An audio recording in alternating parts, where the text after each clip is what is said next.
In this video, we will basically discuss about the introduction to the control rectification और हम ये देखेंगे कि किस तरीके से कंट्रोल रेक्टिफायर को एम्प्लॉय किया जाता है। अनकंट्रोल्ड रेक्टिफायर्स का जो सबसे बड़ा डिसएडवांटेज है वो ये कि जो डीसी आउटपुट वोल्टेज आपको अचीव होती है वो कंट्रोलेबल नहीं होती। उसकी वजह ये कि जो डायोड जो आप स्विच इन्वॉल्व करते हैं वो अनकंट्रोल्ड होता है। So a control rectifier is use to obtain variable output DC voltage. तो आपको जो जिस तरह की डिज़ायर्ड है या जो आप चाहते हैं उसे कंट्रोल कर सकते होते हैं, चाहें तो कम कर दें चाहे आप ज़्यादा कर दें। और इस पर्पज़ के लिए हम जो डिवाइस इन्वॉल्व करते हैं दीज आर कॉल्ड थायरिस्टर्स। ठीक है, थायरिस्टर्स जो हैं उनको हम इन्वॉल्व करते हैं। ये फेस कंट्रोल्ड होते हैं, फेस कंट्रोल थायरिस्टर्स भी कहते हैं इनको। फेस कंट्रोल क्या होता है उसको भी हम देखेंगे। अच्छा, अब थायरिस्टर के साथ क्या है कि उसकी जो कैरेक्टरिस्टिक्स है, कैरेक्टरिस्टिक्स दैट्स वेरी इंटरेस्टिंग कि I am just getting it revised. हमने पहले भी पढ़ी हुई है, इन्हें हम रिवाइज करना चाहेंगे कि वो बेसिकली होती क्या है, ताकि थोड़ा सा आपको अंदाज़ा हो जाए कि जब हम थायरिस्टर्स को यूज़ करेंगे तो आपको थोड़ा सा पता हो कि वो किस तरह टर्न ऑन करते हैं या टर्न ऑफ करते हैं। So characteristics of a thyristor is basically consist of 3 portions, और इसमें ये आपके पास इस तरीके से है। ठीक है, 3 पोर्शंस पे ये कंसिस्ट करती है। आपके पास एक तो सबसे जो इम्पोर्टेंट मोड होता है जिस फॉरवर्ड कंडक्शन मोड है। फॉरवर्ड कंडक्शन ये वो टाइम है जब आपका जो थायरिस्टर है वो टर्न डाउन होता है। ठीक है, इसके अंदर 2 ब्लॉकिंग मोड्स हैं। एक रिवर्स ब्लॉकिंग मोड है, रिवर्स ब्लॉकिंग मोड, जबकि ये रिवर्स में ये रिवर्स बाइस होता है। और आपके पास फॉरवर्ड ब्लॉकिंग मोड है, फॉरवर्ड ब्लॉकिंग मोड। अच्छा, अब आपका जो ये बेसिकली थायरिस्टर है इसका टर्न ऑन और टर्न ऑफ किस तरीके से है। पहली बात तो ये कि रिवर्स में ये कभी भी टर्न ऑन नहीं हो सकता। सो अगर आपका थायरिस्टर जो है वो टर्न रिवर्स बाइस्ड है तो गेट पे आप पल्स दे भी दें तो भी ये ऑन नहीं होगा। तो इसका सिंबल जो है वो बड़ा सिंपल है। So anode, cathode and that is gate. Turn on करने के लिए शर्त ये है कि डायोड थायरिस्टर जो है वो फॉरवर्ड बाइस्ड हो, फॉरवर्ड बाइस्ड हो, और फिर आप गेट पे पल्स देंगे तो आपका जो थायरिस्टर है वो टर्न ऑन कर जाएगा। ठीक है, तो ये इसकी बेसिकली मेन शर्त है। अच्छा, इसमें इंटरेस्टिंगली जो बड़ी इम्पॉर्टेंट चीज़ है कि आपके पास 2 करंट लेवल्स मेंशन्ड होते हैं। एक को हम लैचिंग करंट कहते हैं, लैचिंग करंट, और दूसरे को हम जो है वो होल्डिंग करंट कहते हैं, होल्डिंग करंट। ठीक है, सो लैचिंग करंट और holding current, holding current. So latching current is basically used when you are trying to turn on the thyristor। तो आपका थायरिस्टर उसमें तक टर्न ऑन नहीं करता जब तक कि लैचिंग करंट जो है वो आप इसको प्रोवाइड नहीं करते। Once you provided the latching current तो ट्रांजिस्टर जो थायरिस्टर जो है वो आपका कंडक्शन मोड में चला जाता है, फॉरवर्ड कंडक्शन मोड में।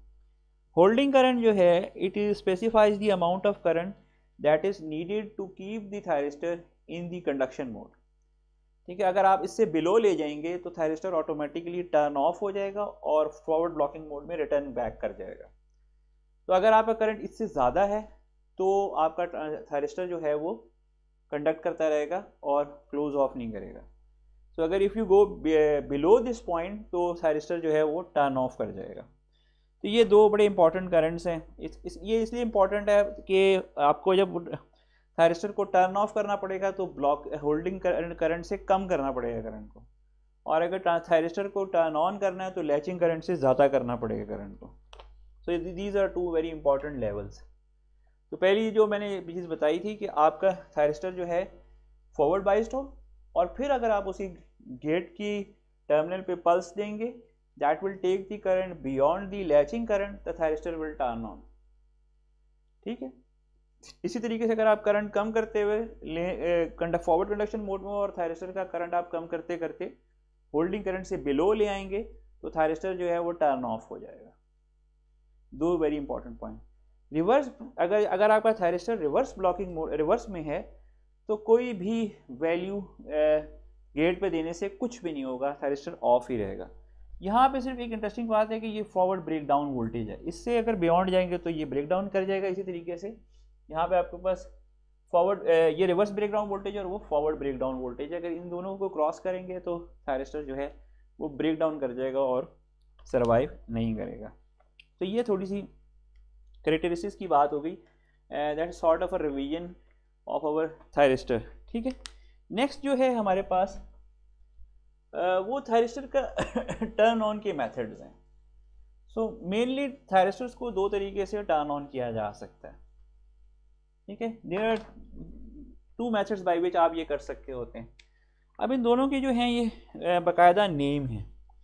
फर्स्ट मेथड को हम कहते हैं लाइन और नेचुरल कम्यूटेशन। नेचुरल कम्यूटेशन, ठीक है।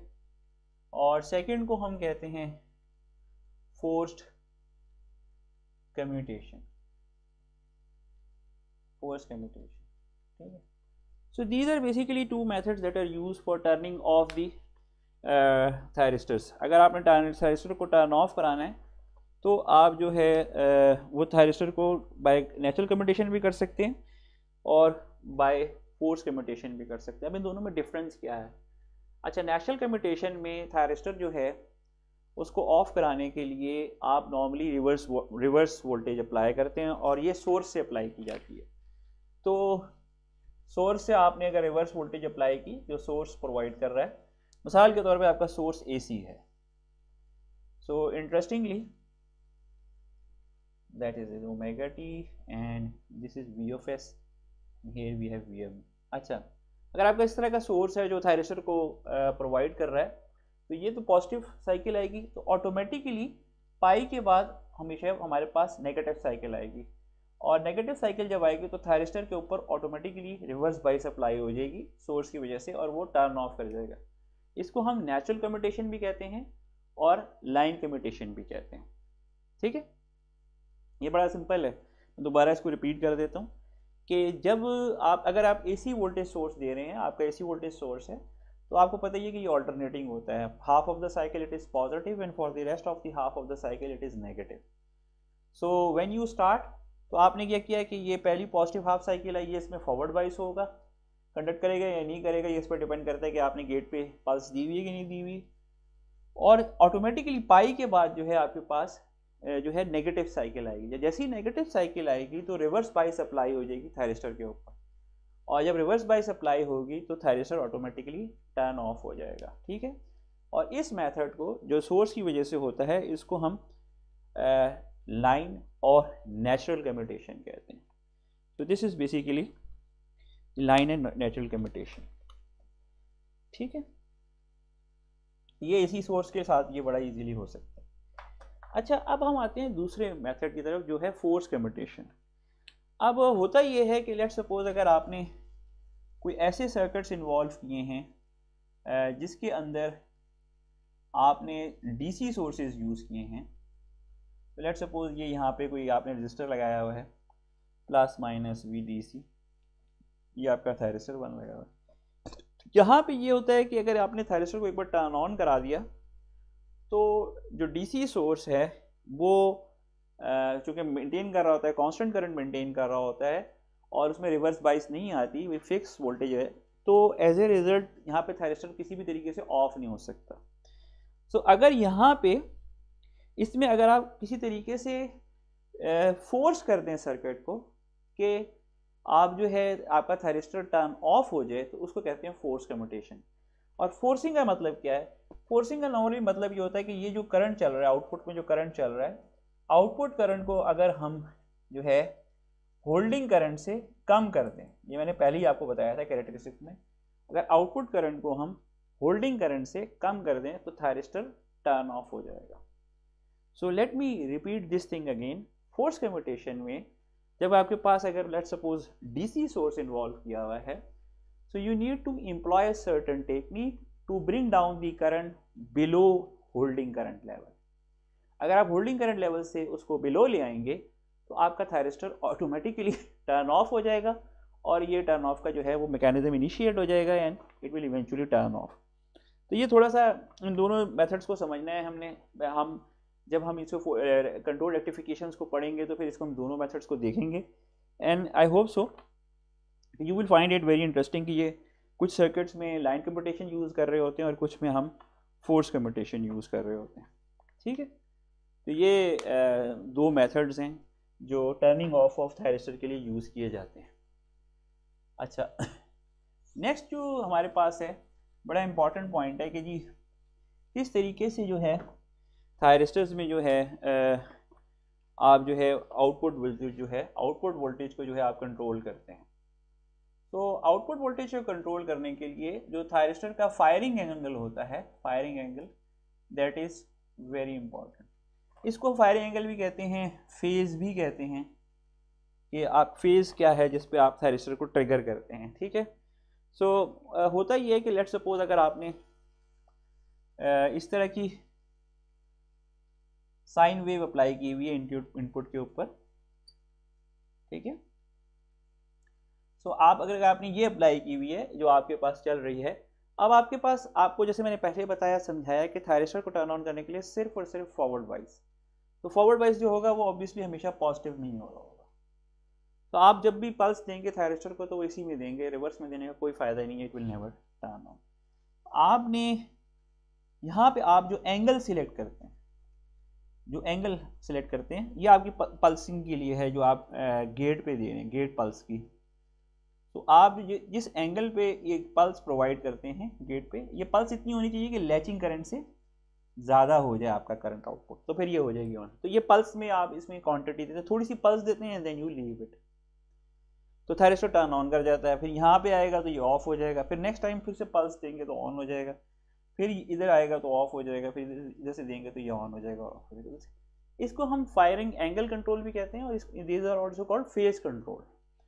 फेज और एंगल एक चीज़ है जो इसमें हम टर्म्स हैं जो दोनों तरफ से हम इसको यूज़ करते हैं। ठीक है, तो ये फायरिंग एंगल की बात हो गई।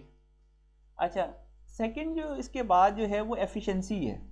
तो इट इज़ अच्छा, हमने पहले देखा था कि जो हम अनकंट्रोल्ड रेक्टिफायर्स देख रहे थे उसमें हमने हाफ वेव रेक्टिफायर देखा था, फुल वेव रेक्टिफायर देखा था, एंड वी सॉ कि उनकी जो एफिशिएंसीज होती हैं वो इतनी ज़्यादा नहीं होती। हाफ वेव रेक्टिफायर की तो 40% थी और फुल वेव रेक्टिफायर की 81% थी।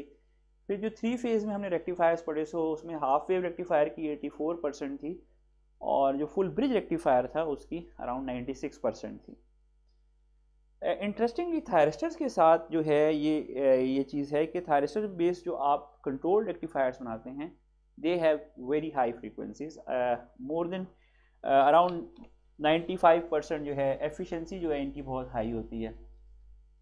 सो you get more than 95% efficiency मिल रही होती है। तो ये इनका एक बड़ा बेनिफिट है जो आप यूज़ कर सकते हैं। One of the important application जहाँ पे इनको यूज़ किया जाता है वो वेरिएबल स्पीड ड्राइव्स हैं, वेरिएबल स्पीड ड्राइव्स।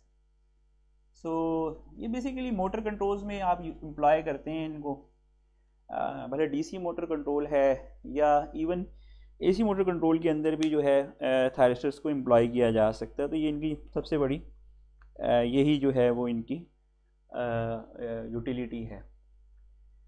इसके आगे जो इनकी है वो जो है हम क्लासिफिकेशन देख लेते हैं। क्लासिफिकेशन में जो है आपके पास दो तरह की है, जैसे हमने पहले बताया था कि आपके पास सिंगल फेज कन्वर्टर्स होते हैं, सिंगल फेज कन्वर्टर्स, और आपके पास जो है 3 फेज कन्वर्टर्स होते हैं, 3 फेज कन्वर्टर्स। ठीक है, और अगर इसकी हम फर्दर ये जो दोनों टाइप्स हैं ये फर्दर बेसिकली 3 कैटेगरीज में फर्दर डिवाइड हुई हैं, और वो क्या है फर्दर क्लासिफिकेशन। इसी की जो है आप फर्दर क्लासिफिकेशन कर सकते हैं। तो वो क्या है, फर्स्ट जो है वो सेमी कन्वर्टर है, सेकंड जो है वो हमारे पास फुल कन्वर्टर है, और थर्ड जो है वो हमारे पास डुअल कन्वर्टर है।